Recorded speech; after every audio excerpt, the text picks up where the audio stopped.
요즘 이유 없이 잠이 안 오고 짜증이 늘었다면 이건 그냥 피로가 아닙니다. 당신의 몸과 마음이 지금 이 순간에도 보내고 있는 강력한 경고 신호일 수 있습니다. 문제는 우리 대부분이 그 신호를 알아차리지 못한 채 하루를 보내고 있다는 것입니다. 우리가 무심코 지나치는 사소한 변화들, 그 안에는 사실 심각한 스트레스의 증거가 숨어 있습니다. 이 신호들을 알아차리는 것이야말로 우리의 건강과 삶의 질을 지키는 가장 중요한 첫걸음입니다. 현대사회에서 스트레스는 마치 공기처럼 우리 주변에 존재합니다.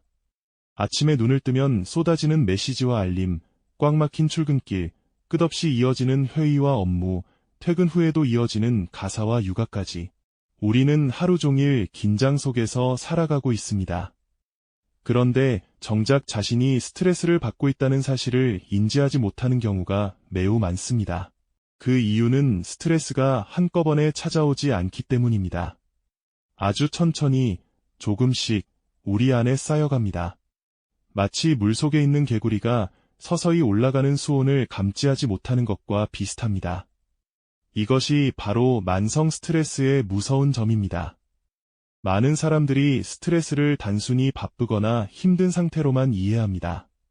하지만 심리학에서 말하는 스트레스란 외부의 요구가 자신이 감당할 수 있는 자원을 초과했을 때 발생하는 심리적, 생리적 반응의 총체입니다. 한두 번의 스트레스는 오히려 우리를 각성시키고 집중하게 만들기도 합니다. 하지만 이것이 해소되지 않고 반복되면 우리 몸과 마음은 서서히 무너지기 시작합니다. 대한민국 성인의 약 80% 이상이 일상적으로 스트레스를 경험하고 있다는 조사 결과가 있습니다. 문제는 이 중 상당수가 자신의 스트레스 수준이 위험 단계에 이르렀다는 것을 모른다는 사실입니다. 보이지 않는 침입자, 스트레스는 이미 우리의 일상 깊숙이 들어와 있습니다. 스트레스가 쌓이면 우리 몸은 가장 먼저 반응합니다. 그런데 우리는 이 반응을 단순한 컨디션 난조로 넘기는 경우가 많습니다. 대표적인 것이 두통입니다. 특별한 이유 없이 관자놀이가 조이는 듯한 긴장성 두통이 반복된다면 이것은 스트레스로 인해 목과 어깨 주변의 근육이 지속적으로 긴장하면서 발생하는 경우가 많습니다. 진통제를 먹으면 일시적으로 나아지지만 근본 원인이 해결되지 않으면 두통은 계속 돌아옵니다. 소화 불량도 대표적인 신호입니다. 우리의 장은 제2의 뇌라고 불릴 만큼 신경계와 밀접하게 연결되어 있습니다. 스트레스를 받으면 교감신경이 활성화되면서 소화 기능이 억제됩니다. 이런 증상이 수주 이상 지속된다면 단순한 위장 문제가 아닌 스트레스의 신체적 표현일 수 있습니다.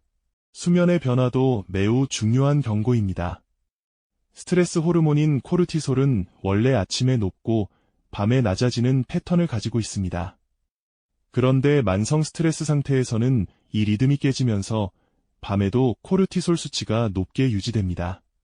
그래서 뇌가 각성 상태를 벗어나지 못하고 수면의 질이 급격히 떨어지는 것입니다. 근육통과 만성적인 어깨 결림도 빠질 수 없습니다. 스트레스를 받으면 우리 몸은 방어 태세에 들어가면서 근육을 긴장시킵니다. 마사지를 받으면 잠시 풀리지만 다음 날이면 다시 굳어있는 경험을 해보신 분이 많을 것입니다. 피부 트러블 역시 스트레스의 대표적인 신체 반응입니다. 스트레스는 피부 장벽 기능을 약화시키고 염증 반응을 증가시킵니다. 피부과를 다녀도 쉽게 낫지 않는다면 그 원인이 마음에 있을 수도 있다는 것입니다. 이처럼 우리 몸은 말을 하지 못하는 대신 증상이라는 언어로 끊임없이 신호를 보내고 있습니다. 이 신호들을 단순한 피로로 치부하고 넘기는 것은 화재 경보기가 울리는데 길을 막는 것과 다르지 않습니다. 몸의 신호가 눈에 보이는 경고라면 마음의 신호는 눈에 보이지 않기 때문에 더 놓치기 쉽습니다. 가장 흔한 심리적 경고 신호는 이유 없는 짜증입니다. 평소라면 아무렇지 않게 넘겼을 작은 일에도 화가 치밀어 오르는 것입니다. 이것은 성격의 문제가 아닙니다. 감정을 조절하는 뇌의 전두엽 기능이 스트레스로 인해 저하되면서 나타나는 자연스러운 반응입니다. 불안감의 증가도 중요한 신호입니다.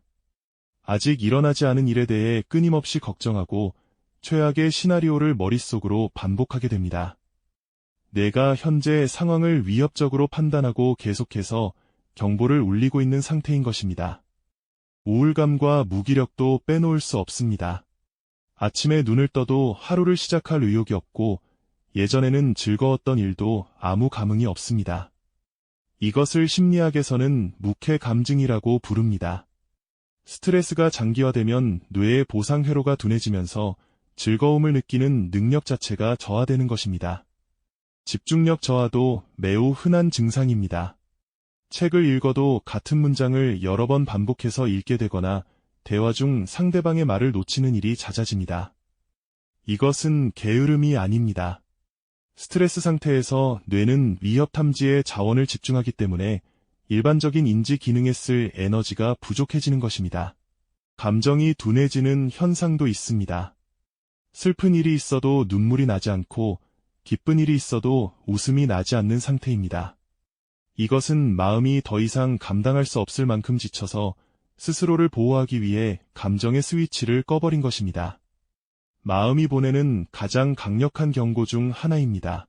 스트레스는 감정에서 멈추지 않고 결국 행동의 변화로 나타납니다. 식습관의 변화가 대표적입니다. 스트레스를 받으면 어떤 사람은 폭식을 하고 어떤 사람은 전혀 먹지 못합니다. 특히 단 음식이나 자극적인 음식을 찾게 되는 경우가 많은데 이것은 떨어진 세로토닌 수치를 음식으로 보상하려는 뇌의 반응입니다. 음주량의 증가도 주의해야 할 신호입니다. 알코올은 일시적으로 긴장을 완화시켜주지만 실제로는 수면의 질을 떨어뜨리고 불안을 증폭시킵니다. 스트레스를 해소하려고 시작한 행동이 오히려 스트레스를 가중시키는 악순환에 빠지는 것입니다. 대인관계의 회피도 매우 중요한 신호입니다.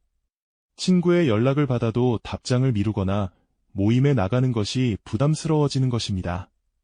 이전에는 사교적이었던 사람이 점점 고립되기 시작한다면 이것은 마음의 에너지가 바닥나고 있다는 분명한 증거입니다. 취미 활동의 감소도 눈여겨봐야 합니다. 현관에 놓인 운동화에 먼지가 쌓여가는 것, 서재의 책갈피가 한 달째 같은 자리에 꽂혀 있는 것, 이런 작은 장면들이 사실은 삶의 활력이 사라지고 있다는 신호입니다. 생활 공간의 변화도 하나의 지표가 됩니다.